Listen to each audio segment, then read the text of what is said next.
and welcome to Josef's Model Railway and Toy Room. Thank you so much, as always, for joining me. Just a little bit of housekeeping. You don't need to like, follow, or subscribe to any of the videos I put out there. Just put them out there where I can and have a holly jolly great time doing so. And also, I know many people don't get bogged down with dates and things like that because the videos can become irrelevant, and so be it. But I don't mind telling you that as shooting and making this current video, we currently have a cyclone bearing down on us at the moment. Now, you know, fingers crossed everything's going to be good, but we are in an area where, you know, it could all be gone like that. So I'd like to just take a moment to say thank you so much for the ability from YouTube and whatever else that I can digitally basically archive an existence that I was here with all of this stuff. And it might all be gone in the next video, you never know. But in the meantime, we're going to carry on, and it's nice to know that at least I have some sort of a record that it did exist. And in my justification, it's always been for future generations. Transgressing off those type of somber vibes at the moment. We're going to get straight back into Fawlty Towers, a bit of voiceover and whatever. It might look like there's nothing going on, and that's kind of the idea because the entire Fawlty Towers module, as we've discussed, can pop in and out. And that's because at the moment, all the landscaping going on with it is going down beside me. As I said, we're going to break it up into a lot of videos because there's quite a bit happening, but the progress is actually making very good momentum. As a result, though, we're going to dive in, and in this particular one, we're actually going to start to terraform. We're going to get our roadway and where the actual key positions need to be of stuff. We're also going to get some dirt down as well. And I always think the dirt is a pretty exciting thing because it really sets the shape for how the scene's going to come about. So let's do a bit of a previously and have a look at what we got up to last time, and we'll dive into the new content, shall we? So just a quick recap from the previous one, and we'd basically carved and sculpted our own little rock face there to the side. Nothing major, just took it packing blade and just hacked away accordingly. We mixed up a bit of Mod Podge and grey paint just to give it a bit of a base layer, and that's pretty much where we got up to. Now we will carry on, as I'm feeling much better, and carry on with this scene. So we set that over to dry now, and we're just going to prepare what we need. Now, I actually did shoot audio in this one, but I'm going to voice over. It's just a bit easier. We've obviously just got a bit of water there just to mix up, and we've just got a few base types of paint there. We've got our sort of sienna, the umber, just the browns, a few pop sticks to mix it up, and we're just going to sort of tiger spot and put this on. I was going to dilute the paint down quite a bit, but I really needed pigments or ink, which I should have got from Woodland Scenics. So that didn't really work out as you're about to see. I just carried on based on what I have. So back to the drawing board, we literally just take our acrylic paints, and I'm just putting on a lighter color and then just gently bleeding, as you can see, tiger spotting or leopard print or whatever they want to call it, some of the other colors around it, and then just hoping that it's going to blend later on. We can always fix it up. I'm really not going to lose too much sleep on this one, but I guess my point is I'm trying to match up the original Woodland Scenics rocks faces that we used on the other side.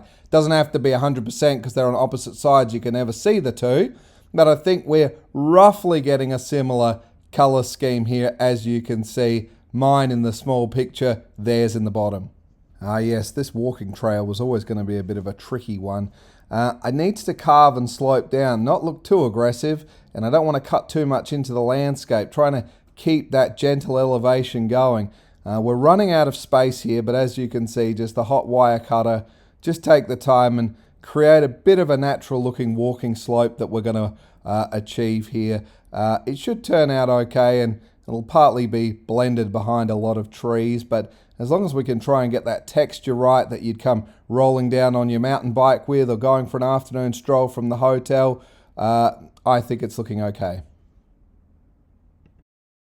You can see we also now just took a bit of our plaster of Paris I just used on this one just to try and soften off that rock face on the edge. This little piece of timber here, we're going to dabble into a different experiment where I wanted to put a bit of a chain link barbed wired fence that's going to run across the top so no one's going to wander in and fall into the electrical substation. So that's what we're going to get up to here. And also we'll just take a little bit of our cork. There was a little bit of leftover from something, and I thought we might just use it to smooth out and create the bit of the path which softens the trail down nicely. So arguing with the instructions as always, I'm going to try and create this length of fence, pre-doing it on a little piece of timber. I must admit, the problem is I would have been better pre-threading everything I needed and then spreading it out, but I followed the instructions and it came apart a few times and it's not 100% accurate. It needs to look rusted and like it's been there for a bit, but I must admit this is not really my forte, some of the fiddly things, as most of you well know, but gave it a good old crack, and hopefully once we do end up seeing it in the scene later on, we should be okay. Now we're taking the cork now to basically just create what would be the entrance and the roadway that'll be coming in. We're also creating the bit of the back scene behind where the hotel's going to sit as well, segregating that situation. We're also going to be putting in some retaining wall as well, which will not be finished because Mr. O'Reilly hasn't finished it. We're also going to get his truck on there as well from that episode about the builders. But we take a hot foam wire cutter now, and we start to carve in some markings for where our electrical sections will be going. I just want to quickly stop here for a minute to explain what I'm up to here. We're going to need to get some electrical work in for Fawlty towers. There's only going to be a few interior lights, and these are going to be the landscaping lights on them. Now, I was going to cut open a cavity and deal with it, but it's not really going to work out easy. And dropping down to a material that's this thick makes it a bit tricky. So, since we just need to really worry about electrical here, and something else over here, but that's probably, don't worry about that at the moment. The plan is what I did underneath. And remember, the Fawlty Towers module itself still sits on top. So basically there's just going to be 2 or 3 leads for separate things we need to do coming up to the hotel. And the footprint goes down and away we are. And we'll illuminate it accordingly like that. However, what was I up to here? Well, I thought what would be rather nifty is when we take our feeds of wire and send them through, rather than taping it down, which is always a doozy, I spend that extra bit of time just carving the little holes for the cord to slide through. That way, once it's in,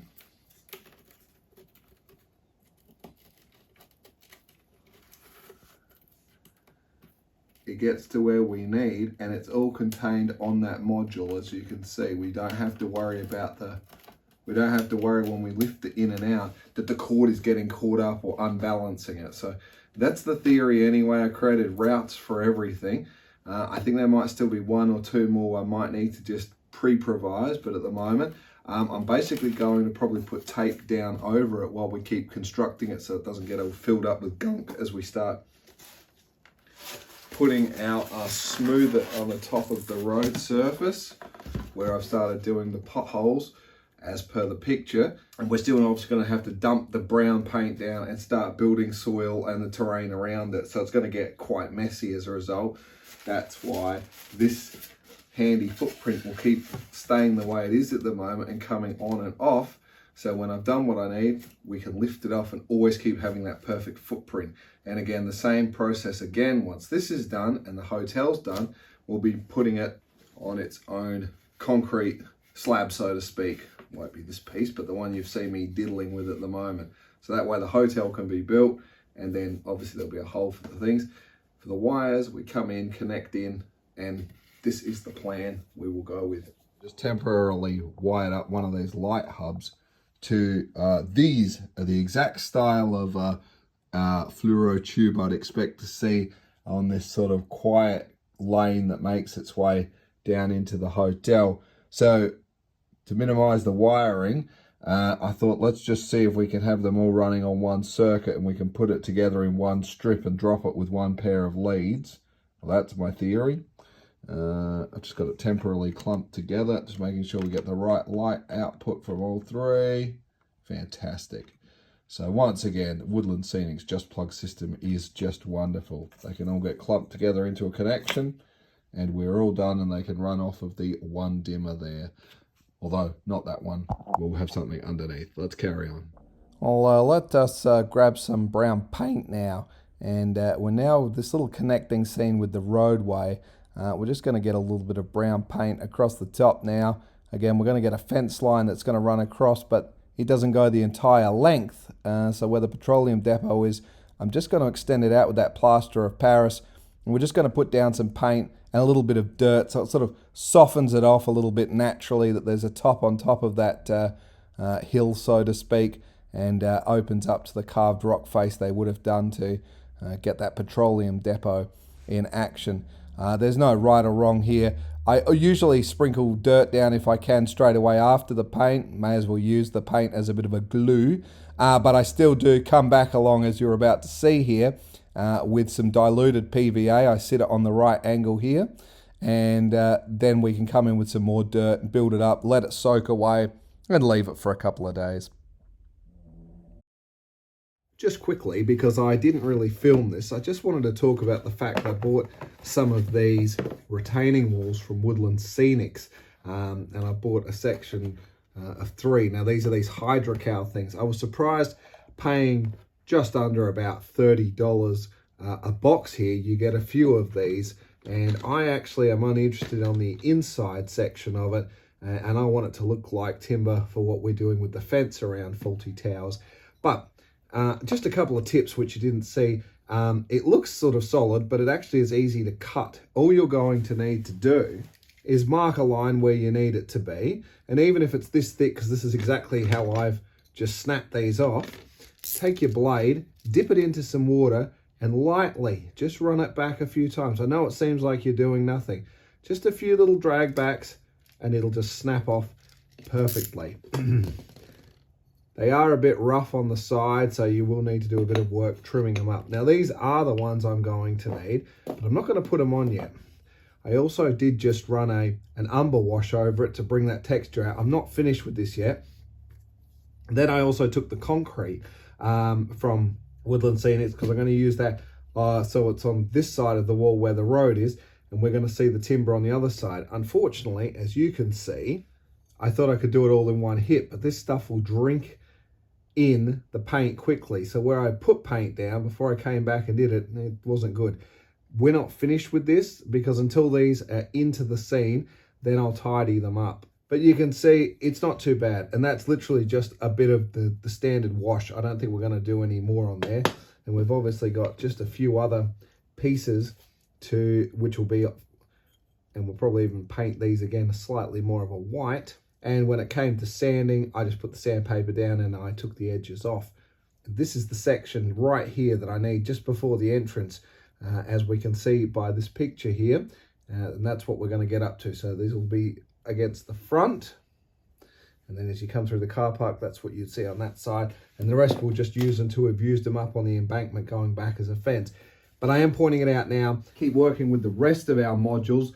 And until we've got our landscaping, which is just behind me at the moment, and we've done the static grass and things like that, I'm not going to worry too much about it, because as we're going to have to keep flipping things upside down and over, this actually has quite a bit of weight to it. So we won't worry about it, but at least now I've got the footprint for where it needs to be, and we can carry on working.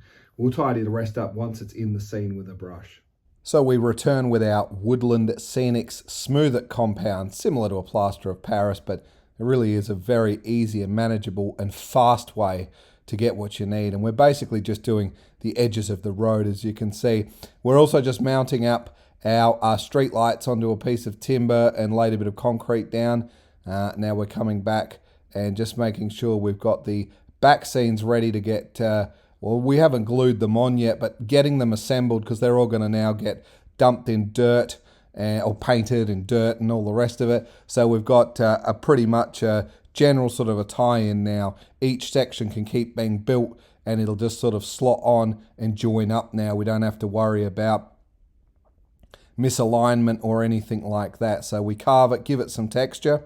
Now we're just going to come along with our brown paint. Swampland green is generally what I'm using. It doesn't matter, any brown paint, just whack it on while it's still wet. A quick dusting of dirt as always. You can see where we're going to have that retaining wall. I did leave a little cavity there. We're also going to start to paint up those extra little modules in the back bit for where the fence will be, and also the other section as well where our substation is. And that's pretty much where we're going to conclude it in this video.